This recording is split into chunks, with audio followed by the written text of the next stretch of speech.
Assalamualaikum warahmatullahi wabarakatuh. Perkenalkan, nama saya Dwi Zulmi Herlambang dari Prodi 7 MPIP NIM 18 17 40 10 55. Kali ini saya akan mempresentasikan terkait manajemen perubahan organisasi di SMA Bustanul Ulum NU Bumiayu. Poin yang pertama yaitu profil SMA Bustanul Ulum NU Bumiayu.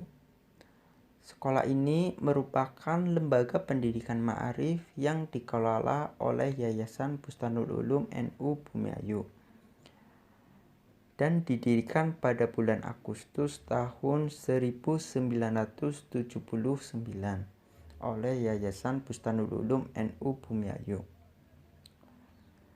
SMA Bustanul Ulum NU Bumiayu didirikan menurut haluan Nahdlatul Ulama Ahli Sunnah wal Jamaah dengan berdasarkan Pancasila dan Undang-Undang Dasar.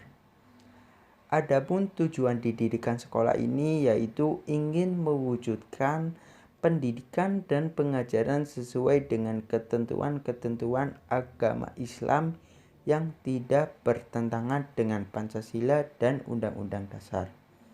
Poin yang kedua, identifikasi perubahan. Alasan perubahan yang pertama, kompetensi guru.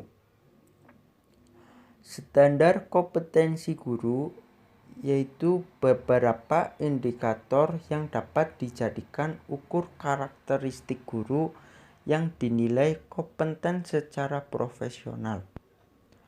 Kompetensi guru merupakan perpaduan antara kemampuan personal, keilmuan, teknologi, sosial, dan spiritual yang secara menyeluruh membentuk kompetensi standar profesi guru yang mencakup penguasaan materi, pemahaman terhadap peserta didik, pembelajar yang mendidik, mengembangkan pribadi dan profesionalisme.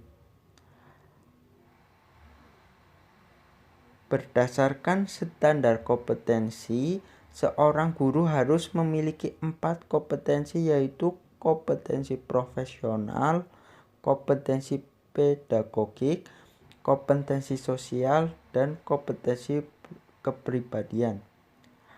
Alasan perubahan kompetensi guru yaitu untuk memperbaiki pendidikan agar para guru lebih mudah memberikan materi kepada siswa-siswinya dan siswa-siswinya lebih mudah untuk memahami pelajaran. Tipe yang digunakan dalam alasan perubahan, identifikasi perubahan yaitu menggunakan development change, yaitu tujuan utama dari perubahan ini adalah untuk melakukan perbaikan baik dari sisi keterampilan, metode, kinerja maupun kondisi. Fokus dari perubahan ini yaitu untuk memperkuat dan memperbaiki hal yang sudah terjadi dalam suatu sekolahan untuk meningkatkan kinerja guna mencapai target yang lebih tinggi. Ide perubahan yaitu dari pemimpin, di mana peran pemimpin adalah seorang yang bertugas mengatur semua sumber organisasi dan bekerja sama dengan guru dalam mendidik siswa untuk mencapai tujuan pendidik. Poin yang ketiga yaitu perencanaan perubahan. Yang pertama, analisis SWOT di SMA Bustanul Ulum NU Bumiayu, yaitu ada kekuatan, kelemahan, peluang, dan ancaman. Yang pertama kekuatan, satu, sekolah telah menggunakan bahasa Inggris sebagai bahasa pengantar. 2. Kegiatan belajar mengajar yang sudah menggunakan teknologi canggih. 3. Ketersediaan berbagai fasilitas mulai dari perpustakaan, kantin, kamar mandi, tempat parkir, aula, dan lainnya. Dan yang terakhir, siswa dibebaskan untuk memilih jurusan dan minat yang diinginkan tanpa perlu tes agar perkembangannya maksimal. Yang kedua, kelemahan.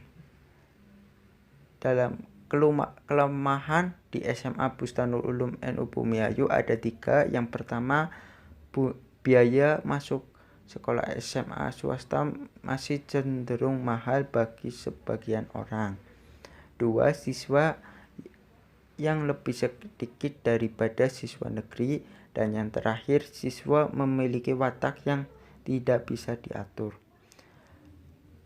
Peluang SMA Bustanul Ulum NU Bumiayu: yang pertama, menjadi pilihan sekolah yang tepat agar murid menjadi lulusan berkualitas. 2. Menjadi salah satu sekolah yang menerapkan bahasa Inggris sebagai bahasa pengantar. 3. Lulusan yang sudah pandai bahasa Inggris. Dan yang terakhir, ancaman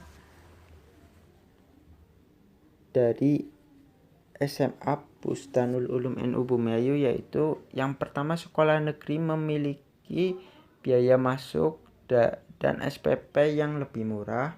2. Siswa lulusan kekurangan bisa bersosialisasi karena teman hanya dari satu sekolah. 3. Universitas belum menjadikan sekolah sebagai rekomendasi. Strategi untuk melakukan perubahan yaitu dengan cara merangkul semua karyawan sekolah dan menyelaraskan visi dengan sistem. Poin yang keempat, implementasi perubahan, yaitu yang pertama, pencairan. Implementasi perubahan lakukan musyawarah dengan karyawan sekolah, yaitu begitu transparan agar bisa memahami betul perubahan yang akan dilakukan. Jika ada penolakan dari salah satu karyawan sekolah, maka seorang pemimpin minta masukan dari karyawan sekolah serta meminta arahan kepada sang pembimbing agar tidak terjadi sebuah konflik. Kedua, change.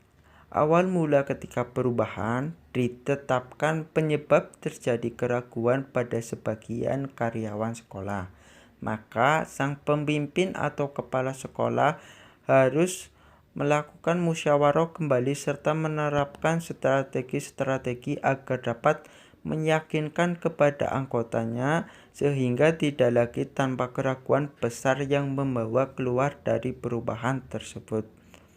Yang terakhir, refreshing. Agar perubahan yang sudah disepakati dapat stabil dan diterima, harus melakukan sosialisasi dan pemahaman kepada seluruh karyawan sekolah dan diminta untuk memiliki kompeten agar perubahan dapat terwujud. Poin yang terakhir yaitu evaluasi. Mengevaluasi dengan mengumpulkan informasi menggunakan standar atau kriteria. Dalam evaluasi menarik kesimpulan semuanya dilaksanakan pada rapat atau musyawarah anggota sehingga hasil evaluasi tersebut dapat menghadirkan sistem-sistem baru baik kinerja kepengurusan serta proses yang sedang berjalan. Feedback dari seluruh anggota yaitu sehingga membentuk kesadaran diri, memotivasi mereka untuk melakukan perjalanan menuju perbaikan dari mengidentifikasi gap pada program training, meningkatkan reliabilitas dalam kinerja tim, dan yang terakhir, mengurangi resiko diskriminasi serta pengembangan kinerja pribadi dan organisasi. Dari saya sekian, wassalamualaikum warahmatullahi wabarakatuh.